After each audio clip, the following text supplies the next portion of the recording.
حضرت صلی اللہ علیہ وآلہ وسلم پر وحی کا ابتدائی دور اچھے سچے پاکیزہ خوابوں سے شروع ہوا۔ آپ خواب میں جو کچھ دیکھتے وہ صبح کی روشنی کی طرح صحیح اور سچا ثابت ہوتا۔ پھر من جانب قدرت آپ تنہائی پسند ہو گئے اور آپ نے غار حرا میں خلوت نشینی اختیار فرمائی اور کئی دن اور رات وہاں مسلسل عبادت اور یاد الہی و ذکر میں مشغول رہنے لگے۔ جب تک گھر آنے کو دل نہ چاہتا توشہ ہمراہ لیے ہوئے وہاں رہتے۔ توشہ ختم ہونے پر ہی اہلیہ محترمہ حضرت خدیجہ رضی اللہ تعالی عنہا کے پاس تشریف لاتے اور کچھ توشہ ہمراہ لے کر پھر وہاں جا کر خلوت گزین ہو جاتے۔ یہی طریقہ جاری رہا یہاں تک کہ آپ پر حق منکشف ہو گیا اور آپ غار حرا ہی میں قیام پذیر تھے کہ اچانک حضرت جبرائیل علیہ السلام آپ کے پاس حاضر ہوئے اور کہنے لگے کہ اے محمد پڑھو۔ آپ فرماتے ہیں کہ میں نے کہا کہ میں پڑھنا نہیں جانتا۔ آپ صلی اللہ علیہ وسلم فرماتے ہیں کہ فرشتے نے مجھے پکڑ کر اتنے زور سے بھینچا کہ میری طاقت جواب دے گئی۔ پھر مجھے چھوڑ کر کہا پڑھو۔ میں نے پھر وہی جواب دیا کہ میں پڑھا ہوا نہیں ہوں۔ اس فرشتے نے مجھ کو نہایت ہی زور سے بھینچا کہ مجھ کو سخت تکلیف محسوس ہوئی۔ پھر اس نے کہا کہ پڑھ۔ میں نے کہا میں پڑھا ہوا نہیں ہوں۔ فرشتے نے تیسری بار مجھ کو پکڑا اور تیسری مرتبہ پھر مجھ کو بھینچا۔ پھر مجھے چھوڑ دیا اور کہنے لگا کہ پڑھو اپنے رب کے نام کی مدد سے جس نے پیدا کیا اور انسان کو خون کی پھٹکی سے بنایا۔ پڑھو اور آپ کا رب بہت ہی مہربانیاں کرنے والا ہے۔ بس یہی آیتیں آپ حضرت جبرائیل علیہ السلام سے سن کر اس حال میں غار حرا سے واپس ہوئے کہ آپ کا دل اس انوکھے واقعے سے کانپ رہا تھا۔ آپ حضرت خدیجہ کے ہاں تشریف لائے اور فرمایا کہ مجھے کمبل اوڑھا دو، مجھے کمبل اوڑھا دو۔ لوگوں نے آپ کو کمبل اوڑھا دیا۔ جب آپ کا ڈر جاتا رہا تو آپ نے اپنی زوجہ محترمہ حضرت خدیجہ رضی اللہ تعالی عنہا کو تفصیل کے ساتھ یہ واقعہ سنایا اور فرمانے لگے کہ مجھ کو اب اپنی جان کا خوف ہو گیا ہے۔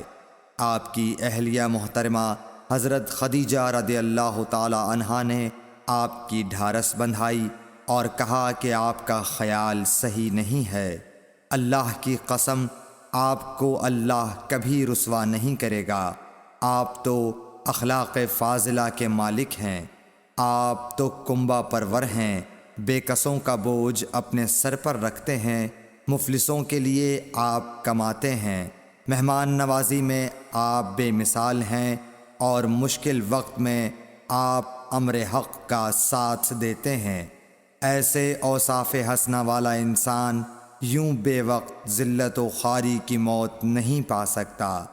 پھر مزید تسلی کے لیے حضرت خدیجہ رضی اللہ تعالی عنہا آپ کو ورقہ بن نوفل کے پاس لے گئیں جو ان کے چچا زاد بھائی تھے اور زمانہ جاہلیت میں نصرانی مذہب اختیار کر چکے تھے اور عبرانی زبان کے کاتب تھے۔